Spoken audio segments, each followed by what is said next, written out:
할렐루야! 오늘은 함께 시편 4편을 통하여 우리 인생들에게 들려주는 다윗의 교훈을 묵상하기를 원합니다.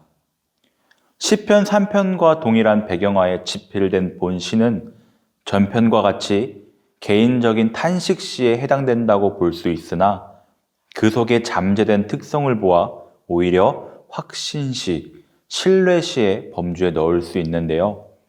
결론을 먼저 말하자면 다윗은 오늘 본문을 통하여 하나님과 동행하는 성도는 고통 중에서도 기뻐하고 평안히 잠들 수 있다는 확신을 가르치고 있는 것입니다.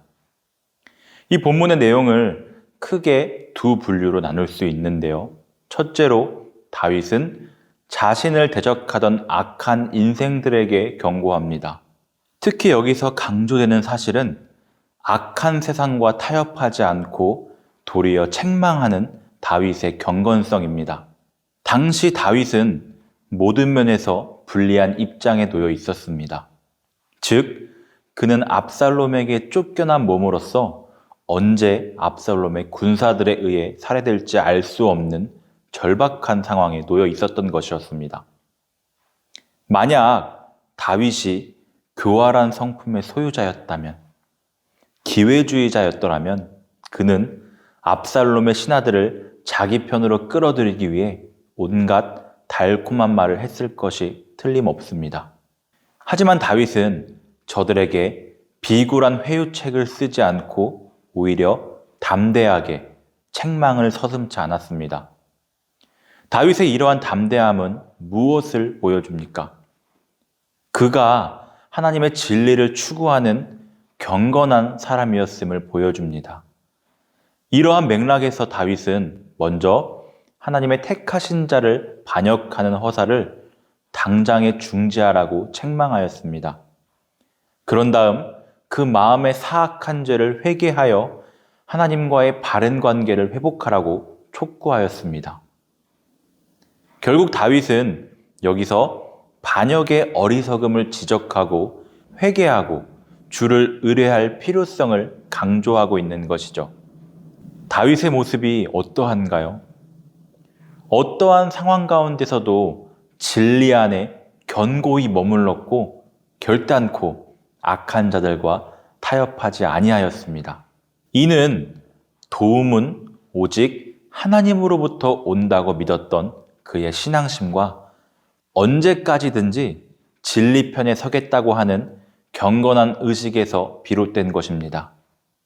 그리고 세례 요한이나 오순절 이후 복음을 전하던 사도들 역시 이러한 신앙과 믿음의 기초에 담대히 사역을 감당했던 것입니다. 굳건한 믿음과 경건한 삶이 우리의 모습이 되어야 할 줄 믿습니다. 1절에서 5절까지 다윗이 자신을 대적하던 악한 인생들에게 경고했다면, 두 번째로 6절에서 8절까지는 주님께서 주시는 기쁨과 평안을 얘기하고 있습니다. 본문에서 다윗은 두 가지 가치를 비교하며 그중 더 나은 것 한 가지를 강조하고 있습니다. 이 세상의 물질적인 풍요로움과 내면에 속한 심령의 기쁨이죠. 다윗은 여기서 이 두 가지 가치 중에 자신이 지금 가지고 있는 심령의 기쁨이 물질적 풍요와 안락에서 나오는 기쁨보다 더욱 귀함을 고백하는 것입니다. 다윗은 도대체 어떠한 기준에서 이와 같은 태도를 취하고 있는 것일까요? 다윗은 육체적으로 곤란에 처해 있는 상황이 분명합니다. 그러나 여호와여 주의 얼굴을 들어 우리에게 비추소서 하며 더욱 하나님을 사모하고 신뢰하였으며 하나님으로부터 큰 기쁨과 평안을 누리고 있음을 고백하였던 것입니다. 하나님에 대한 믿음과 신뢰가 가득 차 있죠. 그리고 마침내 다윗은 위기 중에서도 평안이 눕고 자기도 하는 안전의 근거를 하나님의 신실하심에 둠으로 결론을 내리고 있습니다.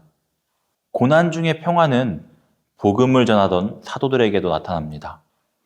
옥중에 갇힌 바울과 실라가 고통과 적막함 속에서도 기도하고 찬미할 수 있었던 것 역시 하나님께 대한 굳은 신뢰 때문이었던 것입니다. 주일 말씀이었죠.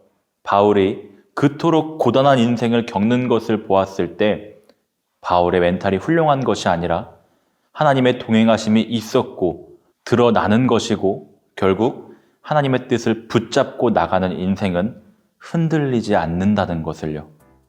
서두에서 말했던 결론 다시 말합니다.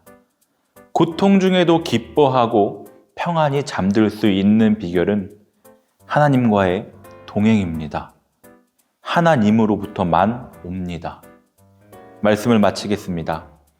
하나님께서는 하나님의 뜻대로 살려는 경건한 자의 기도에 항상 응답해 주신다는 것을 기억하십시오.